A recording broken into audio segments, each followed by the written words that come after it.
자, 강의가 거의 마무리 돼가고 있습니다. 이번 학기 강의가.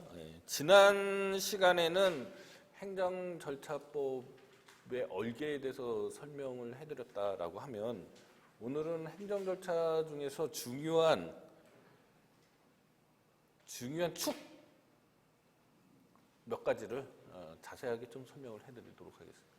자, 먼저 말씀드리고 싶은 거는 처분 기준의 설정 공표 제도입니다. 이게 아주 우리나라하고 일본만 가지고 있는 아주 독특한 제도인데 일본보다도 우리나라의 경우에는 조금 더 강화돼 있어서 더 독특한 제도이다라고 일단 생각을 하셔야 되고, 따라서 아직 법리적으로 확립이 되지는 않았는데 최근에 아주 중요한 대법원 판례가 하나 나타나서 어느 정도 조금 정리가 되고 있습니다.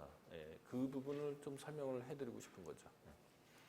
자, 일단 행정절차법 20조에서는요, 처분 절차와 관련해서 처분 기준의 설정 공표 제도를 규정하고 있다. 그 조문을 한번 개략적으로 읽어봐 드리면, 행정청은 필요한 처분을 당해 처분의 성질에 비추어 되도록 구체적으로 정하여 공표할 의무가 있다. 그 다음에 이제 행정절차법이 개정이 돼서요, 조문 하나가 더 들어왔는데, 그 인허가 의제인 경우를 제가 설명했었죠, 과거에. 기억나시죠? 인허가 의제가 될 경우에 주된 인허가 행정청은 종된 인허가 행정청에 있는 그 기준들을 다 모아서 고시하도록 이렇게 규정이 하나 들어와 있습니다. 그 다음 처분 기준을 공표하는 것이 당해 처분의 성질상 현저히 곤란하거나 공공의 안전 또는 복리를 현저히 해하는 것으로 인정될 만한 상당한 이유가 있는 경우에는 이를 공표하지 않을 수 있고요. 당사자 등은 공표된 처분 기준이 불명확한 경우 당해 행정청에 대하여 그 해석 또는 설명을 요청할 수 있는 권리를 가지며 해당 행정청은 특별한 사정이 없으면 이에 따라야 된다. 이렇게 조문이 구성되어 있습니다. 먼저 여러분들이 아셔야 될 것은 이 제도적 취지입니다. 제도적 의의. 이거를 아시면은 조금 더 쉽게 처분 기준의 설정 공표 제도가 이해가 될 텐데요. 자, 제가 누차 말씀드렸지만 어떤 재량 준칙이요. 예를 들어서 0.03%의 음주운전을 하게 되면은 뭐 면허정지 30일이라든지 아니면은 0.05%면은 면허정지 뭐 100일. 0.10% 이상의 음주운전이면은 혈중 알코올 농도입니다. 이면은 뭐 면허 취소. 이런 것들은 사실은 내부적 사무 처리 기준이죠. 그래서 원래는 훈령이나 예규에 규정돼 있으면 딱 맞는 거죠. 그런데 간혹 부령이나 대통령령으로 정해져 있어서 이른바 법규명령 형식의 행정규칙론이라는 문제를 낳는다라고 설명을 이미 드렸습니다. 자, 그런데 지금 얘기는 거기에 관한 얘기인데, 그와 관련된 얘기인데, 그러한 처분 기준을, 그러니까 행정청 내부 기준이니까 자기들끼리만 알고 있으면은 충분하다라고 생각이 되는데, 그거를 넘어서서 일반 국민에게 공표하라. 설정한 다음 공표하고 그 공표된 처분 기준에 따라서 재량권을 행사해라라는 사고방식은 이거는 전 세계에서 일본하고 우리나라밖에 없습니다. 이렇게 되면은 장점이 있죠. 일단 국민들은 이 처분 기준을 미리 알고 있기 때문에 투명성과 예측 가능성이 확보가 되죠. 그러나 이 처분 기준의 공표를 강요하다 보면 어떤 문제가 생기냐면은 마치 재량행위가 기속행위처럼 될 수도 있죠. 가뜩이나 행정의 자기구속을 받아서 이미 어느 정도의 구속성이 있는데도 불구하고 이 공표까지 하고 나면은 더더욱 그렇게 되지 않겠습니까? 그런 문제점이 있고요. 그 다음 또 하나는 뭐냐면은 세상에 재량행위가 얼마나 많겠습니까? 그죠? 재량행위가 얼마나 많겠어요. 근데 그 재량 준칙을 또는 처분 기준을 미리 정해놓으라고 행정청한테 명하는 거잖아요. 그러면 그것도 공표까지 하라고 돼 있습니다. 그러면 행정청이 만약에 못했다. 공표를, 처분 기준을 미리 설정하거나 공표하지 않고서 처분을 했다. 이렇게 되면은 어떻게 되느냐는 거죠. 그러면 행정청에게 너무 큰 부담이 되는 거 아니냐. 현실적으로 가능한 일이냐. 뭐 이런 식의 반론들이 있을 수가 있습니다. 그래서 이 처분 기준의 설정 공표 제도가 이 한국과 일본만이 가지는, 특히 한국이 가지는 굉장히 그 행정절차법에서의 우수성도 있지만은 그 반면에 이런 부담이 있어서 이 조금 더 생각해 볼 바가 있는 제도다. 이렇게 얘기를 하시면 될 것 같아요. 자, 일단 해석론으로서요. 행정절차법 20조 1항에서 필요한 처분 기준에 대해서 설정 공표하도록 돼 있잖아요. 그럼 필요한 처분 기준이 뭐냐라는 거죠. 해당 처분의 법적 성질, 특히 일반 국민의 이해관계와 관련성 여부와 그 영향력의 정도 등에 따라 판단되어야 될 것 같다라는 원론적인 말씀을 드릴 수밖에 없지만은 구체적으로 일단 재량 준칙은 뭐 여기에 포함될 게 분명하죠. 그죠? 근데 재량 규칙 아닌 거, 재량 기준 아닌 거 중에서 해석 규칙이라든지 간소화 규칙, 이 정도도 아마 여기에 포함될 수 있을지도 모르겠어요. 필요한 처분 기준. 단 부관 중에서 본체가 되는 인허가 여부를 좌우하는 것. 부관 중에서 본체가 되는 인허가 여부를 좌우하는 것도 처분 기준으로 봐서, 그죠? 이거를 공표해야 되는 거 아니냐. 기왕 제도의 취지를 잘 살리려면 그래야 되지 않느냐라는 게 제 생각인데, 이거는 반대설도 있습니다. 반대견해도 있어요. 왜냐하면 부관을 붙이고 말고는 고유한 그 본체인 행정행위의 처분 기준은 아니지 않느냐라는 거죠. 그 다음에 설정 공표의 구체성입니다. 필요한 기준을 당해 처분의 성질에 비추어 구체적으로 정해야 된다. 이렇게 해야 되겠죠, 당연히. 구체적으로. 316페이지입니다. 근데 너무 엄격하게 구체적으로 하게 되면은 아까 말씀드렸던 우려가 현실화가 되는 거죠. 처분 기준을 너무 세분해서 엄격하게 적용하게 되면 마치 기속행위처럼 돼서 오히려 더 행정청에게 입법자가 준 재량권이 형해화될 수 있는 우려가 있다. 이런 점을 말씀드리고 싶습니다. 그리고 근거법령에서요. 이미 법령만 읽어봐도 그 처분을 할 수 있게 돼 있어요. 처분 기준이 구체화돼 있어요. 법령 자체에서. 이렇게 되면은 그 처분 기준을 구체적으로 정할 필요가 없다라는 판례가 있고요. 그게 주 28번에 있습니다. 이게 방송법과 관련해서 문제가 됐었는데 한번 찾아서 읽어볼 만한 가치가 있습니다. 그 다음에 설정 공표의 형식과 방법이에요.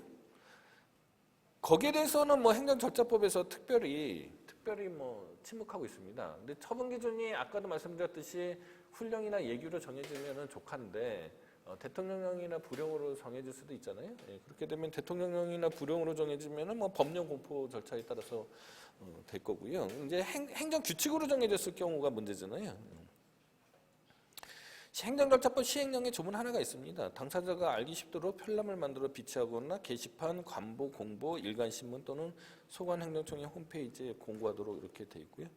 그 다음에 이제 처분기준 공표 의무가 면제되는 경우 행정절차법 20조 3항이 됐습니다. 이제는 처분기준을 공표하는 것이 당해 처분의 성질상 현저히 곤란하거나 공공의 안전 또는 복리를 현저히 하는 것으로 인정될 만한 상당한 이유가 있는 경우는 이 처분 기준의 공표 의무입니다. 설정 의무가 아니고 공표 의무가 면제가 되는데요.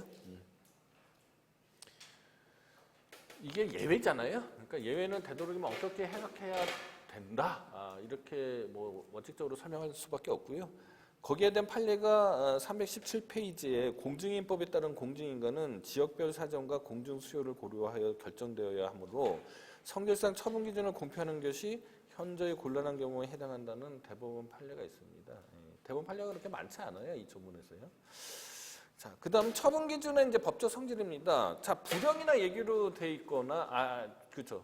예규나 훈령으로 돼 있으면 당연히 행정 규칙일 텐데 제재적 처분 기준이 부령으로 정해져 있으면은 행정 규칙으로 해석하는 게 판례잖아요. 이렇게 행정 규칙 돼 있으면은 이 일면적 구속력이죠. 그래서 당의 공무원은 구속하지만 대국민적 효력이 없다 해서 그러나 이게 신뢰보호 원칙하고 평등의 원칙을 매개로 해서 대국민적으로 간접적으로 효력을 미친다. 이게 이제 행정의 자기구속 또는 간접적 효력설의 내용이지 않습니까? 이 부분은 좀 잘 좀 이해를 해두셔야 되고, 자 법규명령인 경우에는 예컨대 대통령령으로 규정돼 있으면은 뭐 이거는 뭐 대통령령으로서 법원을 구속하게 되는 거잖아요.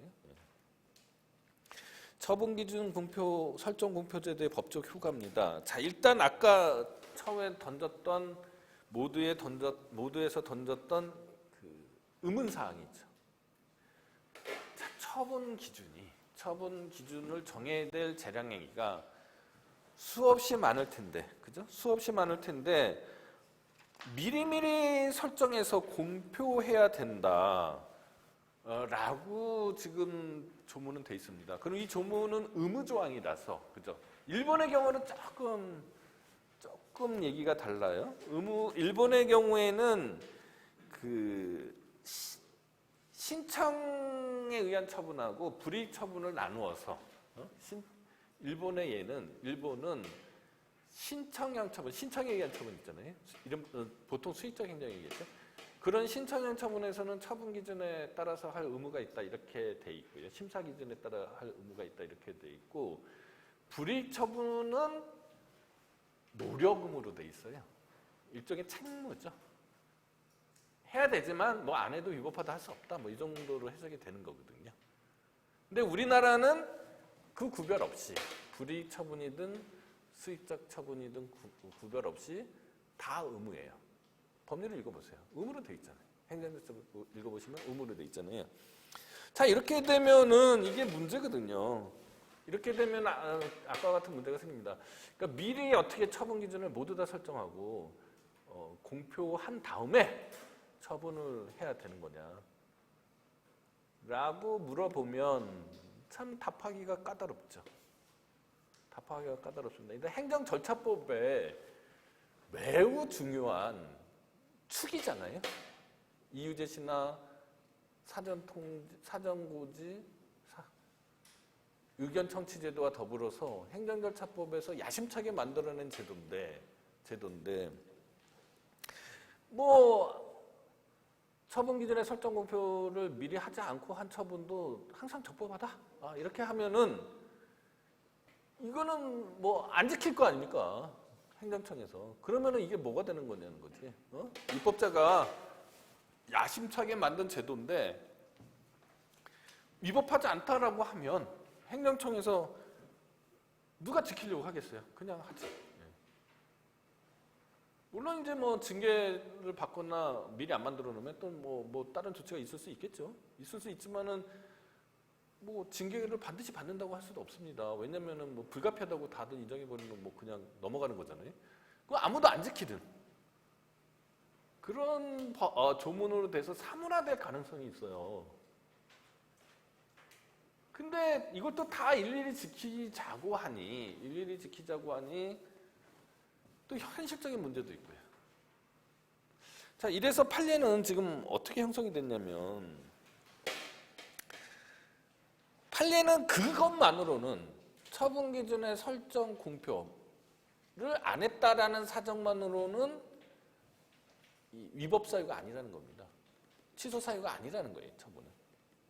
다른 위법 사유하고 결합해서 예컨대 재량권을 일탈 남용했다든지 아니면 처분 기준을 갱신죄 같은 경우 갱신죄와 같은 경우에 뭐 기간 만료가 임박했다거나 아니면 이미 기간이 만료됐는데 처분 기준을 바꿔서 마치 소급입법처럼 신뢰보호 원칙을 많이 깨뜨렸다. 견딜 수 없이 깨뜨렸다. 이런 경우가랑 그런 사유가 결합하여야지만 취소 사유가 된다라는 거거든요. 근데 이거는 사실상 부정설이죠. 왜냐면은 재량권 일탈 남용이 있으면 그 자체로 처분은 취소되게 되잖아요. 그러니까 이거는 하나만 하는 소리입니다. 그러니까 대법원은 부정설이 있다고 봐야 돼요. 그 뒤에 덧붙여져 있는 말은 그냥 장식물이죠, 사실은.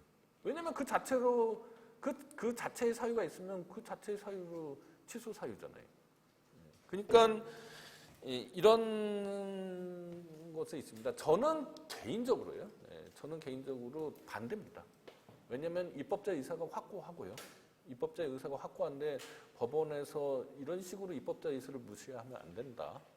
라는 거 하고 그다음 또 하나는 앞에 말씀드렸듯이 처분 기준의 구체성을 완화하는 판례가 있잖아요. 그리고 뒤에 또 그 다음에 또 말씀드렸지만 처분 기준의 설정 공표가 면제되는 경우도 있어요.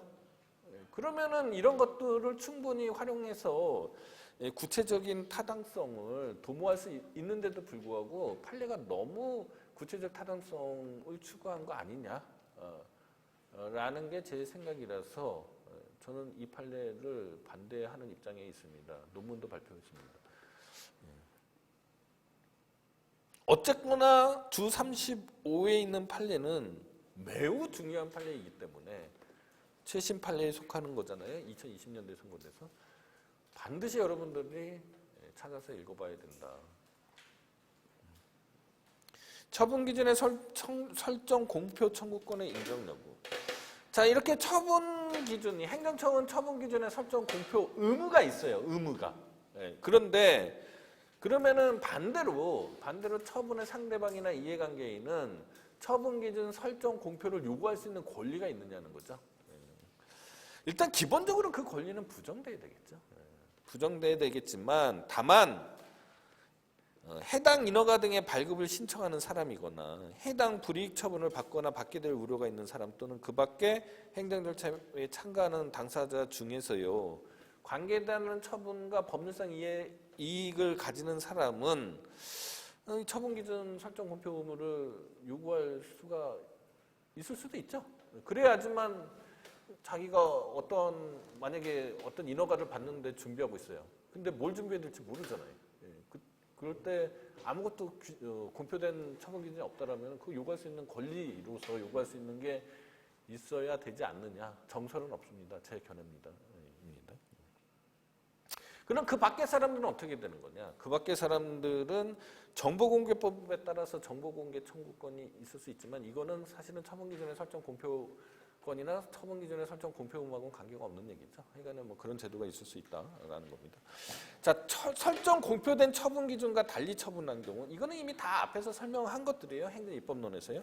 일단 처분 기준이 행정규칙인 경우에는 뭐 말씀드렸다시피 법원은 구속되지 않죠.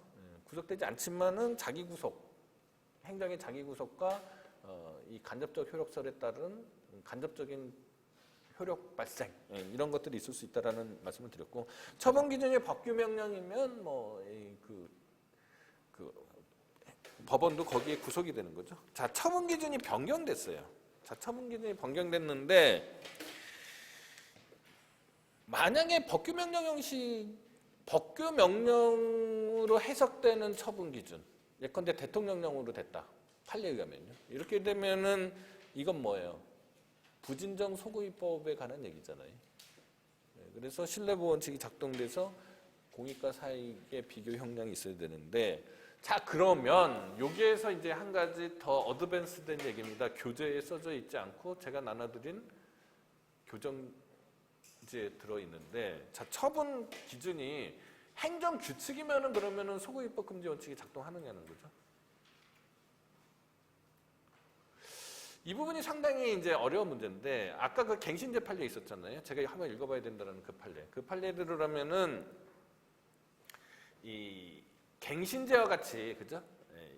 갱신제가 뭔지 알죠? 기한에서 종기가 이렇게 짧게 정해져 있으면은 존속기간이 아니라 갱신기간, 연장기간으로 해석해야 된다는 판례가 있지 않습니까? 그거에 넘어가서 이제 그런 갱신제를 채택하고 있으면은, 자, 요건을 다 갖추고 있어요. 다 갖추고 있으면은 연장될 거다, 허가기간이 연장될 거다라고 누구나 다 정당한 기대권을 갖고 있지 않습니까? 그러면은 그 사람한테는 적어도 이 소구입법 금지 원칙과 같은 원리가 작동되어야지 되잖아요. 자, 갱신기간이 다 종료가 되기 임박하고 있어요. 나는 당연히 이제 요건도 다 갖추고 있으니까 신청만 하면 갱신이 될 거라고 생각하고 있습니다. 그런데 어느 날 느닷없이 행정청에서 처분 기준을 바꿨어요. 이렇게 되면은 좀 문제잖아요.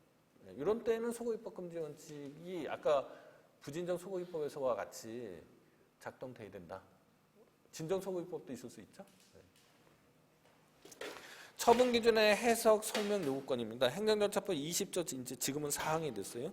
당사자 등은 공표된 처분 기준이 명확하지 아니한 경우에 해당 행정청에 그 해석 또는 설명을 요청할 수 있다. 그래서 이렇게 해석 요청을 해서 설명을 해줬어요. 근데 실제 처분에 있어서는 따르게 했어요. 이러면은 이게 전형적인 행정행위 또는 처분에 있어서의 신뢰보호 원칙의 문제잖아요. 근데 뭐가 문제가 되겠습니까? 제일 먼저 걸리는 게 뭐예요? 이 처분 기준의 해석 설명이 공적인 견해 표명이냐부터 문제가 생기는 거죠. 그냥 행정청이 통상적인 법률 해석이나 아니면 통상적인 행정 관행을 설명하는 거다. 이렇게 되면은 이거는 그 사건에 대한 설명이 아니기 때문에 공적인 견해 표명이라고 볼 수 없는 경우가 많을 겁니다. 그렇죠? 다만 이제 그 설명을 할 때 이 당의 구체적인 사건을 가지고 어떤 신뢰를 줬다라면 그때는 이제 신뢰보호원칙 문제가 발생하겠죠. 자, 이게 이제 처분 기준의 설정 공표 제도고요. 그 다음 설명해드려야 될 게 이유 제시 제도입니다. 자, 워딩을 한번 읽어봐 드릴게요. 행정절차법 23조 제1항입니다. 행정청이 처분을 할 때에는 당사자에게 그 근거와 이유를 제시하여야 된다. 여기서 근거는 적용 법조라고 보통 설명하고요. 이유는 그 처분에 관한 사실관계라고 보통 얘기를 합니다. 그러니까 사실관계하고 적용 법조를 설명하라는 거죠. 자, 이유 제시는요. 이유 제시는 이게 사전 통지도 하고 이유 제시도 하게 되는데 사전 통지하고 이유 제시의 차이점이 뭐냐? 이유 제시는 처분을 할 때 동시에 하는 경우가 많지 않겠습니까? 근데 이유 제시는 모든 처분, 상대방한테 수익적 처분의 경우에도 이유 제시를 해야 돼요. 그러나 사전 통지는 그렇지 않습니다. 사전 통지는 불이익 처분에서만 합니다. 권익 제한, 의무 부과 처분. 그런 결정적인 차이가 있다. 일단 그걸 이해하셔야 되고요. 그 다음에 처분 이유하고 처분 사유예요. 처분 이유하고 처분 사유입니다. 이 처분 사유는 나중에 여러분들이 이제 행정쟁소법을 공부하게 되면 이 취소소송의 심리 범위와 관련해서 과연 취소소송의 심리 범위는 어디까지 미치는 거냐? 그래서 처분 사유의 추가 변경 문제가 발생하거든요.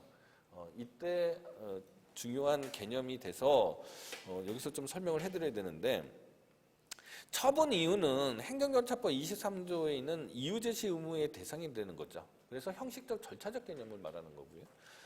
처분 사유는 처분의 적법성을 뒷받침하는 근거로서 실질적, 작용법적, 소송법적 이런 개념이다. 그러니까 처분 이유는요. 그냥 뭐 잘못된 처분 사유를 제시해도 되는 거죠. 그러니까 형식적, 절차적 개념인 거죠. 근데 처분 사유는 설령 이유 제시가 안 돼 있어도 처분 사유일 수는 있는 거죠. 그러나 개념적으로 양자가 완벽하게 구분이 되긴 하지만 개념적으로 양자가 완벽하게 구분은 돼서 논리적으로는 다 구별해서 설명할 수 있지만 현실에 있어서 그죠? 현실에 있어서 이 교재에는 안 나타나지만 조금 더 설명을 해드리면 현실에 있어서 모든 처분 사유는 행정청이 인식하고 있느냐 인식하지 못한 건 못 적잖아요. 인식하고 있는 처분 사유는 처분 이유로 제시가 되겠죠. 그래서 양자는 이 밀접한 관계를 갖고 있습니다. 그죠? 개념적으로 구분이 되기 때문에 그냥 처분 이유는 그냥 아무 처분 사유나 그냥 써서 내면 된다라고 단순하게 얘기하기 어렵다는 거죠. 현실적으로. 따라서 처분 사유의 추가 변경을 나중에 이제 2학기 때 설명을 해드리겠지만 그때의 과연 처분 이유 제시 제도하고의 연관성이 아예 단절돼서 설명할 수 없다라는 게 제 생각이고요. 더 자세한 사항은 다음 학기를 좀 기대해 주시기 바랍니다. 자, 처분은 이유 제시의 기능은 보통 네 가지로 설명을 해요. 하나는 이제 행정의 자기 통제 기능입니다. 자, 과거에 여러분들 이제 그 일기장 써보시는 분들은 아시겠지만 일기를 쓰다 보면은 자기 반성을 하잖아요. 예. 그러니까 그리고 또 여러분들이 논문 같은 걸 써보시거나 아니면은 뭐 소장, 뭐 실무, 요새 뭐 소장 이런 것도 써보시죠? 모의 소장 뭐 이런 거? 예, 써다 보시면은 머릿속에 생각했던 거를 글로 쓰다 보면은 이건 주장할 수 없겠구나 라고 체크가 되죠. 예, 그런 기능이 자기 통제 기능입니다. 예, 그렇게 이해하시면 되고요. 그 다음에 권리구제 기능이에요. 그렇게 써여져 있는 이유를 보고서 처분의 상대방이나 이해관계에 있는 이러이러한 이유로 내가 이런 처분을 받았구나. 이러한 이유는 잘못된 거다. 그러니까 내가 소송을 이러이러한 식으로 제기해야 되겠다. 라는 기능이 있겠죠. 그건 이제 권리구제 기능이라고 그래요. 그 다음에 뭐 체계로 설명을 하지만 현실적으로는 잘 있을 수 없지만 뭐 행정청이 처분 이유를 읽고서 상대방이 내가 이렇게 해서 처분을 받았구나. 난 처분을 받아도 마땅해. 뭐 이런 것도 있을 수 있죠. 그걸 당사자 만족 기능이라고 하고요. 그 다음에 이 글로 써놓으면은 명확하죠. 그래서 처분의 명확성 확보 기능이라는 기능이 네 가지로 보통은 설명을 합니다. 자, 그런데 이제 소송과 관련해서는 이 네 가지 기능 중에서 가장 뭐가 밀접한 관련이 있겠습니까? 권리구제 기능이겠죠. 권리구제 기능. 그러니까 처분 이유를 제시함으로써 처분의 상대방이 방어할 수 있는 준비를 할 수 있게 되겠죠. 자, 이유 제시의 대상, 방식, 시기죠. 일단 적용 대상, 아까 말씀드렸듯이 이유 제시의 적용 대상은 모든 처분입니다. 근데 뒤에서 설명할 사전 통지나 청문의 대상은 이 불이익 처분이에요. 권익 제한, 의무 부과 처분이에요. 그런 차이점이 있다. 자, 행정절차법상의 예외가 있어요. 첫째, 신청 내용을 모두 그대로 인정하는 처분의 경우. 그죠? 근데 제3자 효 행정행위의 경우에는 좀 주의를 요하고요. 또 부관이 붙은 경우도 또 주의를 요합니다. 단순 반복적인 처분 또는 경미한 처분으로서 당사자가 그 이유를 명백히 알 수 있는 경우. 세 번째, 긴급히 처분할 필요가 있는 경우. 이런 것들이 있습니다. 처분 이유 제시의 방식과 시기예요. 일단 방식은 서면으로 해야 될지 구두로 해도 되어야 할지 행정절차법에서 규정해 놓지 않고 있습니다만은 우리가 앞에서 설명한 대로 처분은 서면주의를 채택하고 있잖아요. 그러니까 뭐 이유도 서면으로 같이 해야 되는 거 아니냐라는 게 뭐 제 생각이고요. 그 다음에 이유 제시는 처분의 발령과 동시에 하는 게 보통인데 아까 그 예외 사유가 있는 경우에는 나중에 당사자가 요구하면은 나중에 이제 내도록 돼 있습니다. 그 다음에 이유 제시의 정도예요. 아까 이유 제시는 적용 법조하고 그죠? 사실 관계를 써서 주는 거잖아요. 자, 그런데 예컨대 조세 처분의 경우에는 세 계산식하고 그죠? 세법 규정을 적어서 주면 되잖아요. 납부고지서 같은 거 보면 그렇게 다 자세하게 나와 있습니다. 자, 그래서 조세 부과 처분의 경우에는 세법에 뭐뭐뭐를 써줘야 될지가 다 나와 있어요. 낱낱이 항목들이. 그런데 이게 행정절차법은 조세법을 제외한 행정절차법에는 특별히 뭐 규정이 없잖아요. 그러니까 어느 정도 도대체 구체적으로 어느 정도 구체성을 가지고 이유를 제시해야 되는지가 논란거리가 되는 거죠. 만약에 너무 막연하게 이유 제시를 하면은 사실상 이유 제시를 안 한 거나 마찬가지가 돼서 그죠? 처분의 취소 사유가 될 수도 있지 않습니까? 그러면 어느 기준으로 구체성과 상세성을 판단해야 되는 거냐는 것은 의문이죠, 사실은. 왜냐하면 행정절차법에 아무 내용이 없습니다. 원론적으로 말씀드릴 수 있는 건 뭐예요? 한 번 딱 보면, 그죠? 한 번 딱 읽어보면은 알 수 있을 정도의 명확성을 갖춘 그리고 구체성을 갖춘 그게 가장 이상적인 이유 제시겠죠. 그렇죠? 그렇지만 행정현실은 여러분들이 나중에 처분 서면 보시면 아시겠지만 그렇게 녹록치 않죠. 완벽하게 이루어지는 행정은 그렇게 많지 않습니다. 이유재 씨가. 그러면 이걸 전부 다 그러면은 일견해서 명확하게 인식할 수 없으니 이유재 씨가 부실해서 처분을 취소해야 된다. 이렇게 하기가 상당히 곤란합니다. 현실적으로. 그리고 재량행위의 경우에도 재량행위를 하는 그 고려 사항들이 낱낱이 기재가 되고 그 형량 과정도 낱낱이 기재가 되면은 좋겠습니다만은 행정 현실에서 그렇지 않은 거죠. 자, 그럼 어떻게 해야 되는 거냐? 일단 근거법령이 몇 가지 유형을 나눠서 한번 보자고요. 자, 근거법령 및 그에 해당하는 사실관계가 두 개 다 기재가 안 됐다. 그러면 이게 전형적인 이유 제시가 불비한 경우죠. 그래서 이거는 뭐 취소 사유가 될 것 같아요. 자, 근거법령은 기재됐는데 그에 해당하는 사실관계가 기재되지가 않았어요. 조문만 달랑 써져 있어요. 원칙적으로 이거는 상대방이 방어를 준비하기가 어렵잖아요. 그러니까 취소해야 되는 게 마땅한데, 근데 근거법령만 읽어보면 사유가 명확한 경우도 있죠. 근거법령에서 연상되는 사유가 딱 하나밖에 없다. 이렇게 되면은 이런 경우는 예외로 인정하고 있습니다. 판례가. 이런 경우에는 굳이 위법하다고 하지 않고 있어요. 근데 근거법령에 포섭될 수 있는 사실관계가 뭐 다양하다, 여러 가지다.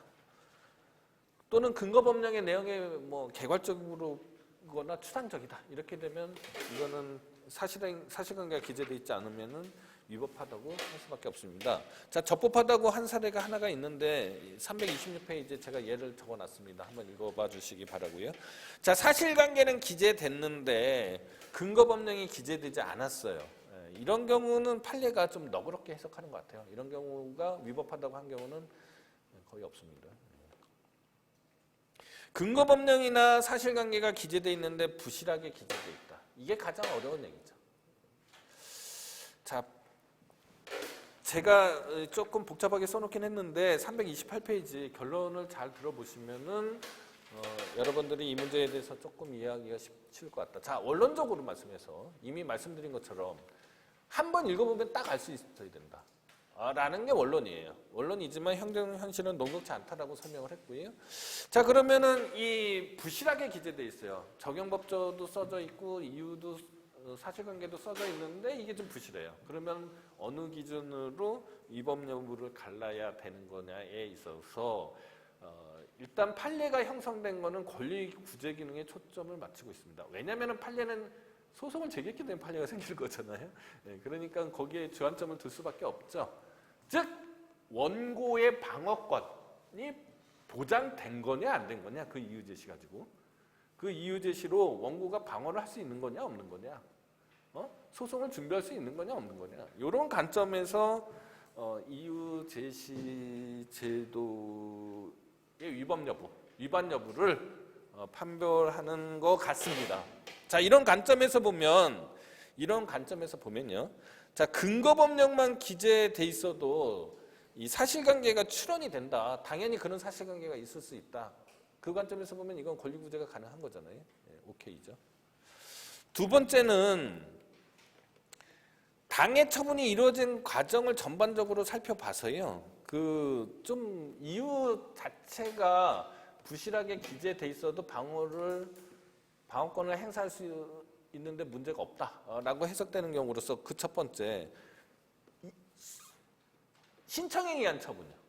신청에 의한 처분은 당사자가 먼저 적용법조하고 사실관계를 기재하잖아요. 신청서에. 그죠? 대략적으로 기재할 거 아닙니까? 그리고 본인이 알고 있을 거 아닙니까? 그러니까 이런 경우에는 다소 처분 서면에 이유 제시가 불비하더라도 없으면 안 되지만 불비하더라도 익스큐즈가 된다라는 거고요. 그다음 두 번째, 자, 청문 같은 걸 했어요. 그러면 청문 과정에서 설명이 될 거 아닙니까?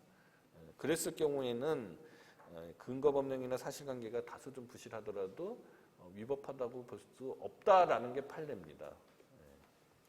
자, 그 다음에 청문 등 이유 의견 청취 제도입니다. 자, 의견 청취 절차란 국민에게 불이익을 주는 처분을 하거나 다수 국민의 이해관계가 대립하는 처분을 하는 경우 이의신청, 청문 또는 공청회 등 국민이 행정과정에 참여할 수 있는 기회를 제공하여 혹시 있을지 모를 국민의 권리이익에 대한 위법, 부당한 침해를 미연에 방지하도록 하는 절차를 말한다. 이렇게 이제 강학상 설명이 되는데요. 행정절차법에는 의견 청취 절차를 의견 제출 절차, 청문 절차, 공청회 절차 이렇게 세 개로 나누고 있습니다. 의견 제출 절차, 청문 절차, 공청회 절차예요. 의견 제출 절차는 별거 아니고요. 그냥 약식의 의견 청취 절차라고 보시면 됩니다. 어떤 거냐면 여러분들 뭐 가장 이제 비근한 예를 들면은 여러분들이 이렇게 그 고속도로 달리다가 실수할 때가 있잖아요. 과속으로 운전할 때가 있잖아요. 그러면은 이 과태료 처분에 앞서서 사전 통지하죠. 그죠? 네, 그래서 여러분들 얼굴이 나온 사진하고 이렇게 눈을 가린 사진하고 차량 번호하고 어느 곳인지 이렇게 설명하고서 과태료 부과 처분할 테니까 맨 끝에요. 의견 있으면 내세요 하고서 빈 공간을 만들어 놨죠. 그럼 여러분들이 걷다가 이렇게 사유를 써서 돌려보내면 그게 바로 의견 제출 절차가 되는 겁니다. 그죠? 네. 그 다음에 청문은 행정절차법에 뭐라고 돼 있냐면 행정청이 어떠한 처분을 하기 전에 당사자 등의 의견을 직접 듣고 증거를 조사하는 절차 이렇게 규정해 놓고 있고요. 공청회에 대해서 행정청이 공개적인 토론을 통하여 어떠한 행정작용에 대해 당사자 등 전문 지식과 경험을 가진 사람, 그 밖에 일반인으로부터 의견을 널리 수렴하는 절차를 말한다. 이렇게 규정돼 있어요. 그러면은 의견 제출 절차, 청문 절차, 공청회 절차가 행정절차법상의 의견 청취 절차고요. 의견 청취를 하기 위해서는 사전 통지를 하게 되겠죠. 그래서 사전 통지도 중요한 행정절차법의 축입니다. 자, 그러면은 의견 제출 절차, 청문 절차, 공청회 절차 중에서 뭐가 원칙이냐 하면은 여러분들은 언뜻 이 헌법에서 말하는 청문권 이런 것도 있기 때문에 청문 절차가 원칙이라고 생각하시겠지만 행정절차법의 원칙은 의견 제출 절차입니다. 약식의 의견 청취 절차예요. 그러나 청문이 정식 의견 제출 절차이기 때문에 강학상으로는 청문을 가지고 설명을 하는 수밖에 없죠. 뭐 의견 제출 절차를 뭐 설명할 게 뭐가 있겠어요?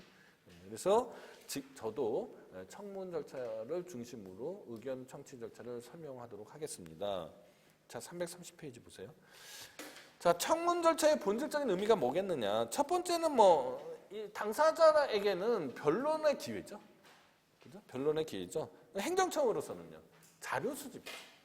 그래서 이런 의미가 있습니다만은 더 나아가서 이 청문 제도는 그냥 당사자 사이의 어떤 공격 방어 또는 자료 수집이나 방어의 기회를 넘어서서 참여 국민의 행정에 대한 참여를 보장하는 중요한 절차라고 인식하고 있으셔야 됩니다.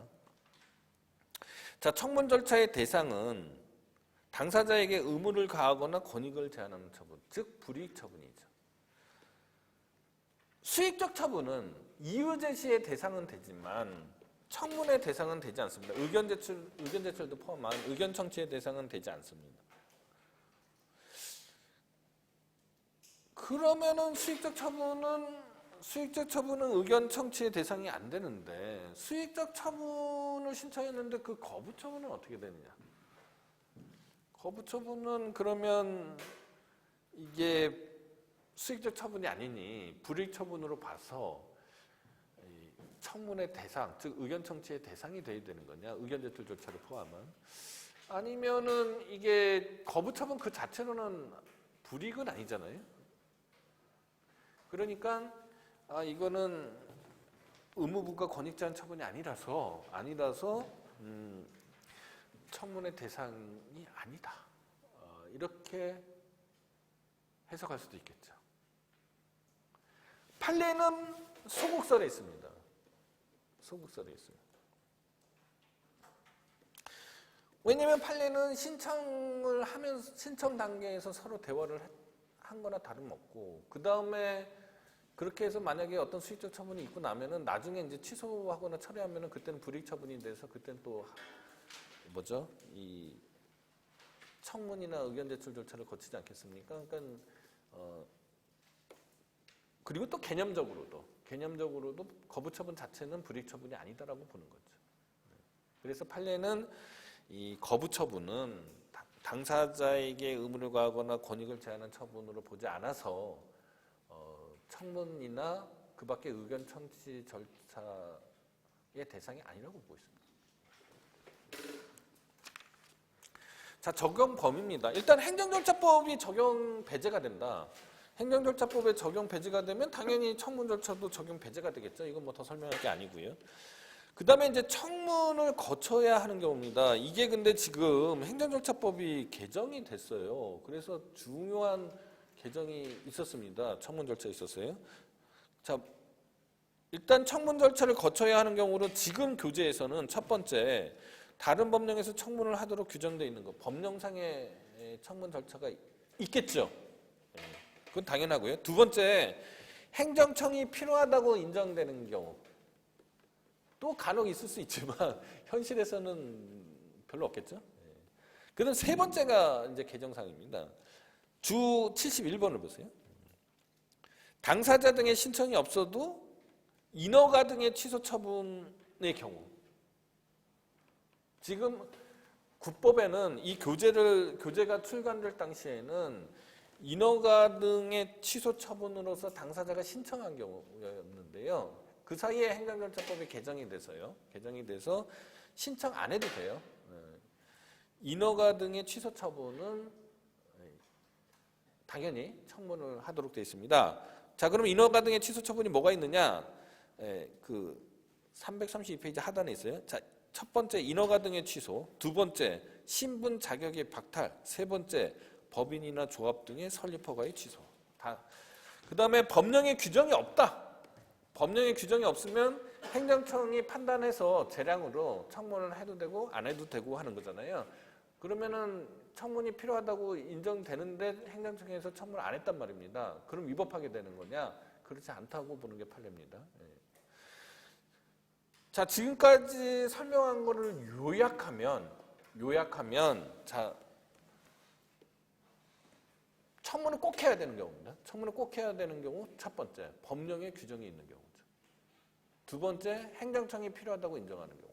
세 번째, 인허가 등의 취소, 신분 자격의 박탈, 법인이나 조합 등의 설립 허가의 취소는 법령에 규정이 없어도 청문을 해야 된다. 이렇게 이해를 하시기 바라고요.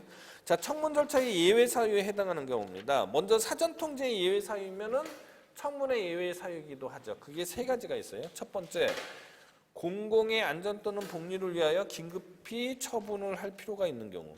두 번째, 법령 등에서 요구된 자격이 없거나 없어지게 되면 반드시 일정한 처분을 하여야 하는 경우에 그 자격이 없거나 없어지게 된 사실이 법원의 재판 등에 의해서 객관적으로 증명된 경우.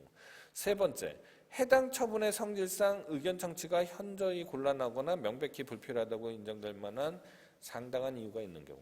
그 다음에 의견 청취의 예외 사유로서 하나가 더 있어요. 당사자가 의견 제출의 기회를 포기한다는 뜻을 명백히 표시하는 경우.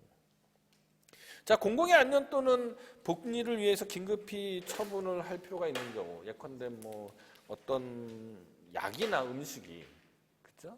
긴급히 뭐라고 그러나 수거 명령을 내려야 되는 경우도 있잖아요. 국민의 생명 신체에 중대한 위협을 미치게 되는 경우. 이런 경우에 청문을 하게 되면 안 되겠죠? 그 다음에 법령 등에서 요구된 자격이 없거나 없어지게 되면 반드시 일정한 처분을 해야 하는 경우에 그 자격이 없거나 없어지게 된 사실이 법원의 재판 등에 의해서 객관적으로 증명될 때. 예컨대요. 자격의 박탈이 실형의 확정 판결을 받으면 자격이 당연히 박탈된다. 뭐 이런 식의 규정이 있을 수도 있죠. 이러면은 그 실형 선고가 난 판결이 있으면 굳이 청문 안 해도 되겠죠. 뭐 이런 거를 예를 드는 건데, 근데 옛날 국법 개정전법의 판례이긴 한데 기소유예 처분은 그럼 어떻게 되는 거냐? 근데 기소유예 처분은 법원의 확정 판결이 아니잖아요. 그러니까 여기에 포함되지 않는다라는 옛날 판례가 있습니다. 해당 처분의 성질상 의견 청취가 현저히 곤란하거나 명백히 불필요하다고 인정할 만한 상당한 사유가 있는 경우.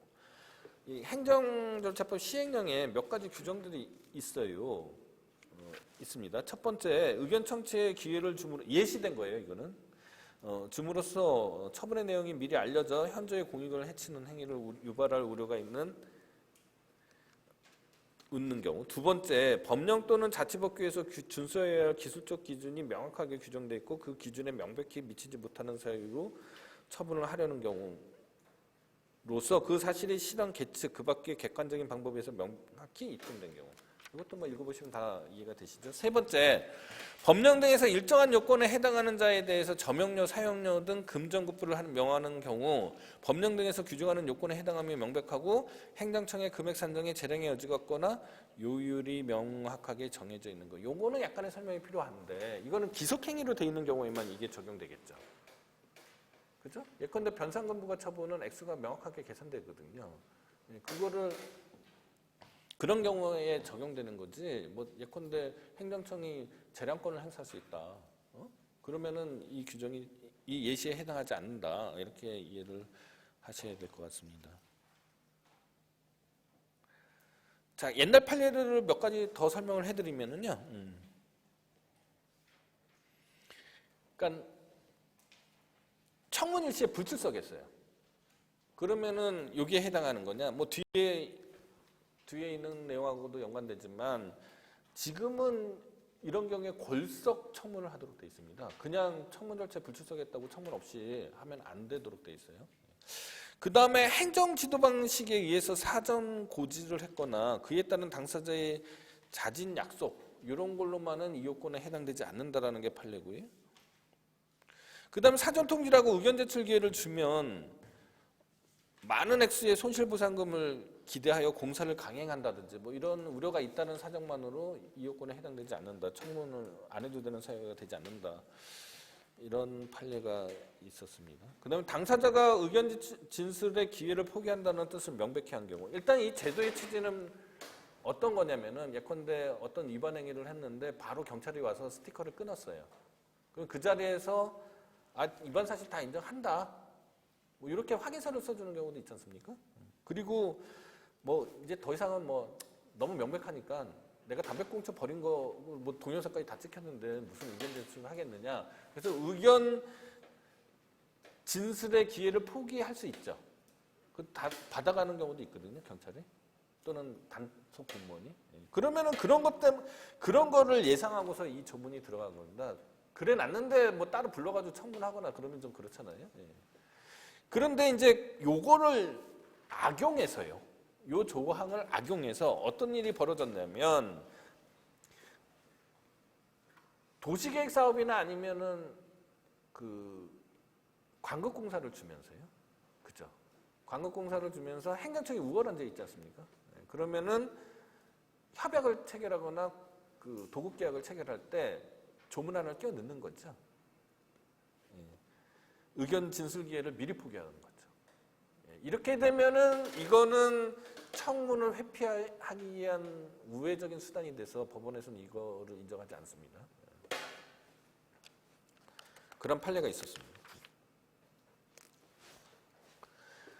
근데 아까 말씀드렸듯이 338페이지예요. 청문길에 출석하지 않으면은 불출석하면은 청문을 포기한다는 걸로 보면 안 된다는 겁니다. 그죠? 그때에도 이 골석 청문이라도 해야 된다라는 얘기고요. 그다음에 청문 절차입니다.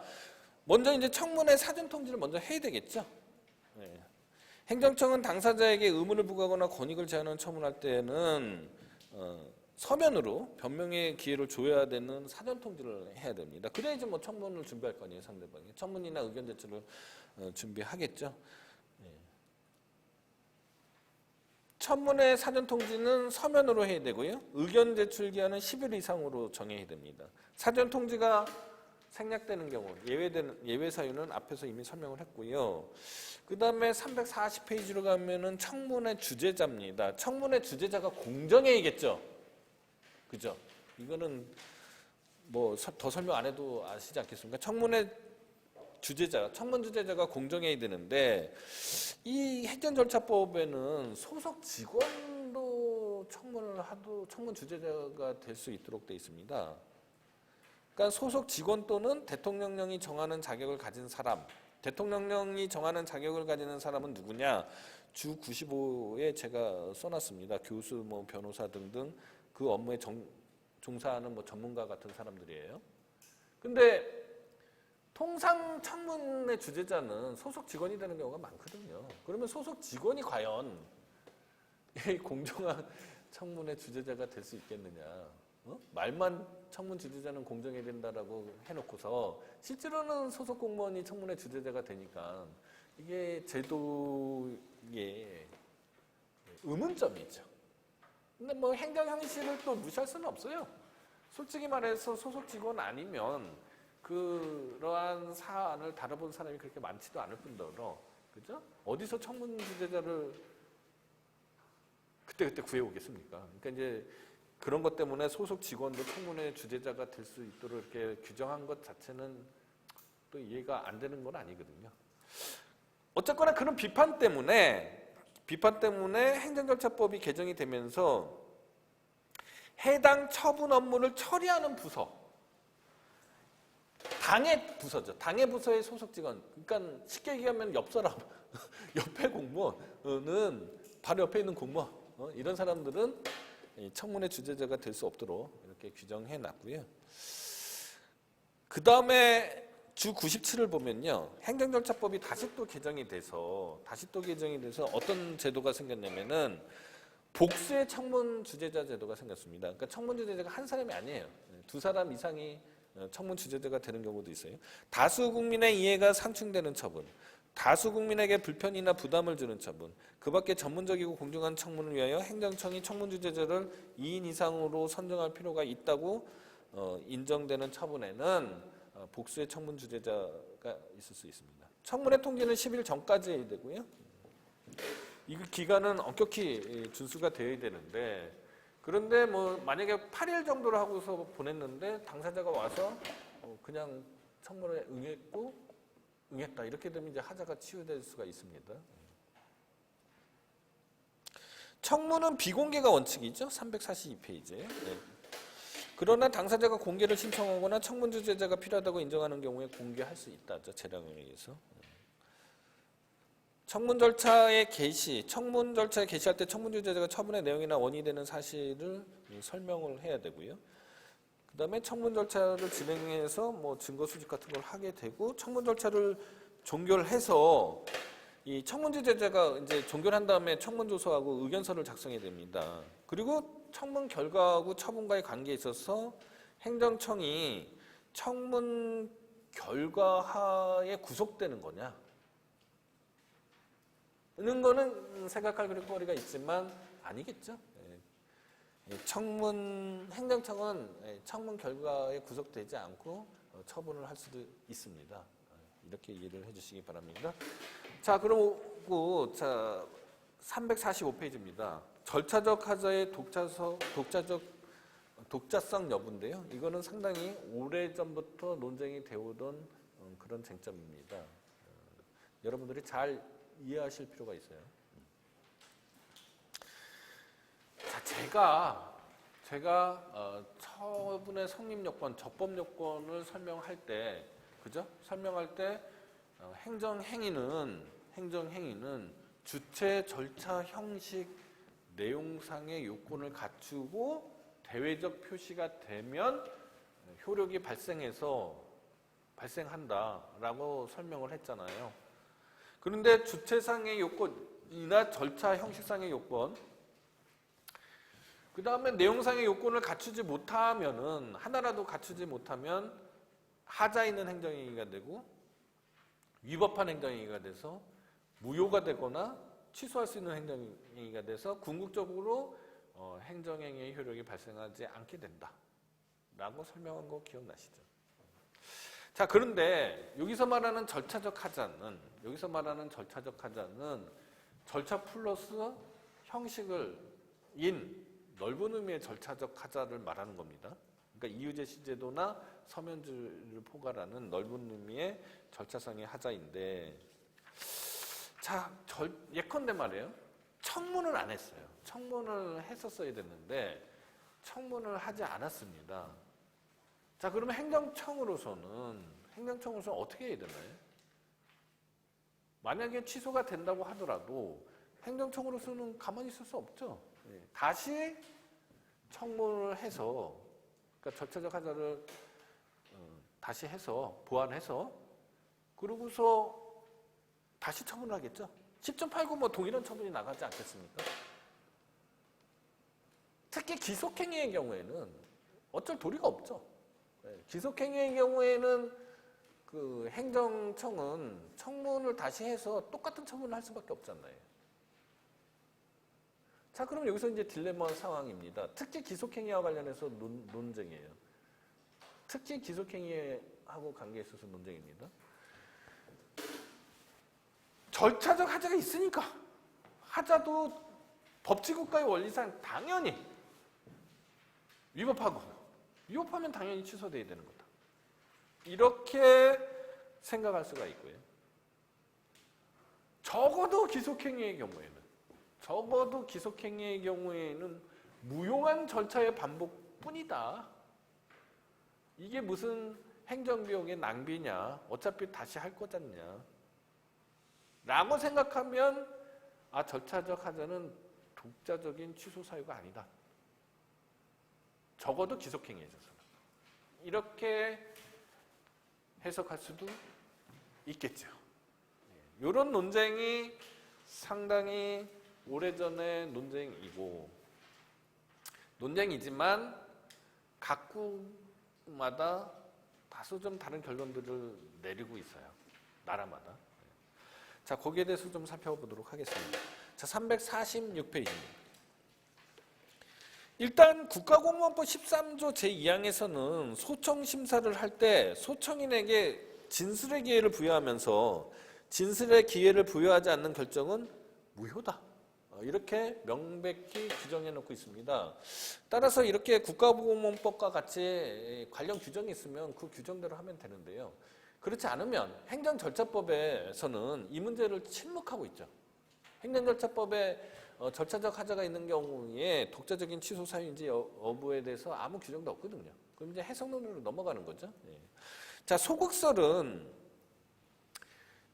이 절차적 하자, 즉 절차와 형식의 요건을 갖추지 못한 하자는 그 자체만으로 처분의 취소 사유가 아니다라고 해석하는 겁니다. 그 논거는 행위의 절차 규정도, 그죠? 규정은 그러니까 취소 사유가 아니라는 거죠. 소극설.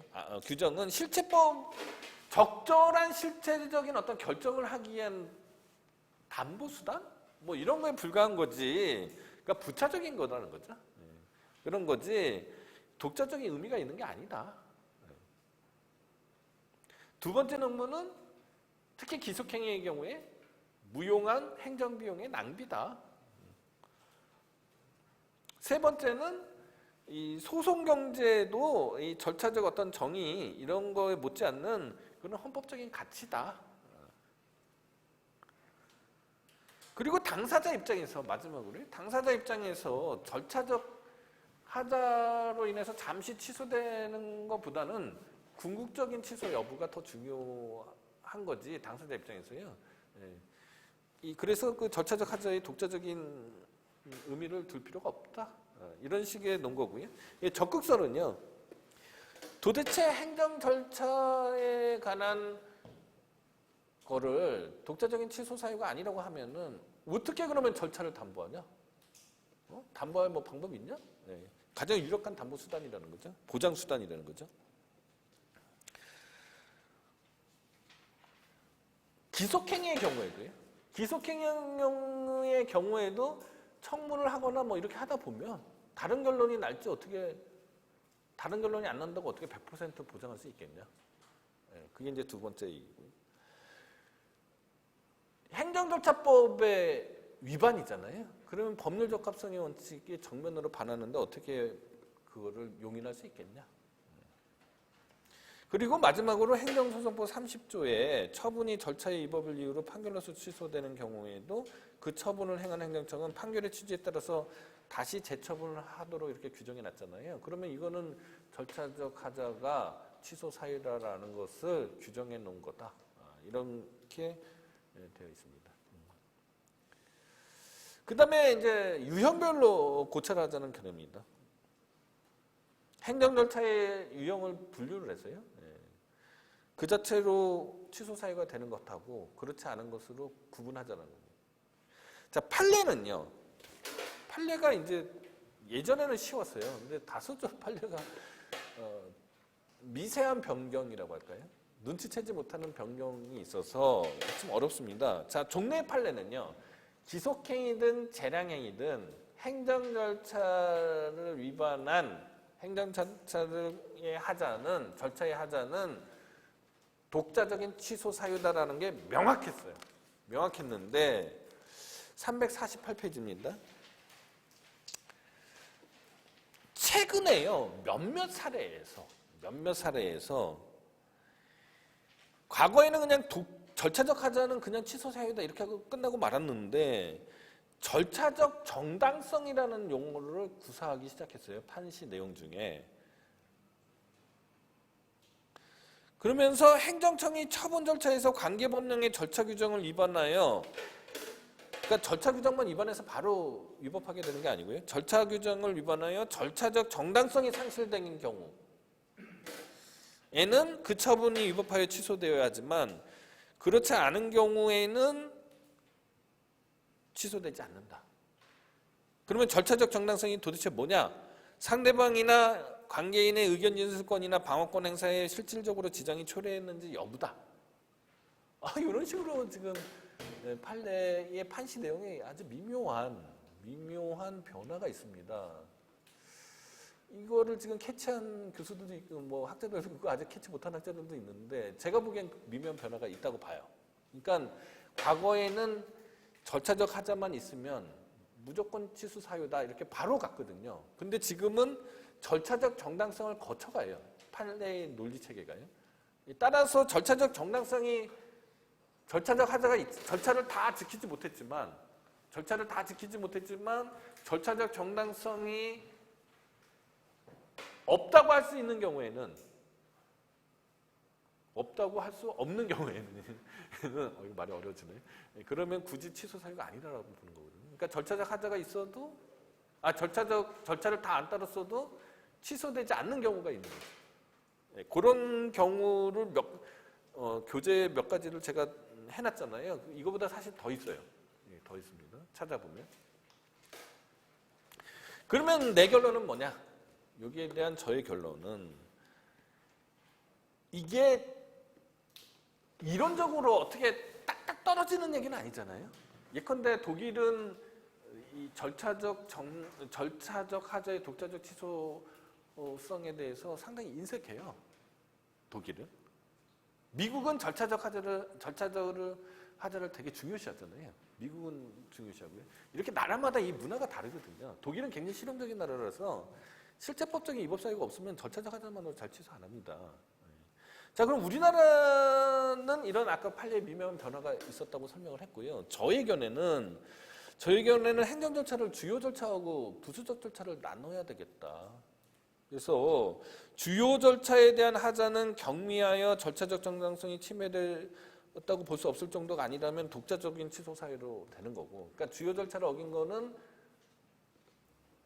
위법하게 되는 거고, 부수적 절차의 경우에는 상대방이나 관계인의 의견 진술권이나 방어권 행사에 실질적으로 지장이 초래하는 등 정차적 정당성이 상실된 경우를 제외하고는 독자적인 취소 사유로 구성하지 않는 게 좋지 않겠느냐. 일종의 좀 절충설을 좀 취하고 싶습니다.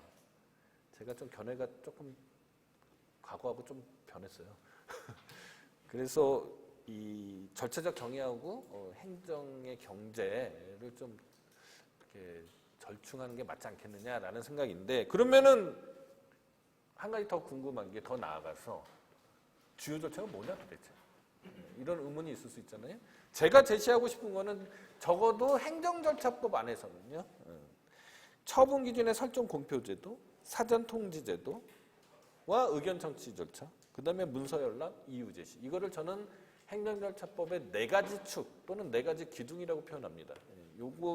요것은 주요 절차를 봐야 된다라는 생각인데 유감스럽게도 판례는 처분 기준의 설정 공표 의무 위반만으로는 위법하지 않다라는 판례를 아까 제가 소개시켜드렸죠. 저는 그거는 좀 유감이라고 보고 있습니다. 자, 오늘은 여기까지 강의하도록 하겠습니다. 감사합니다.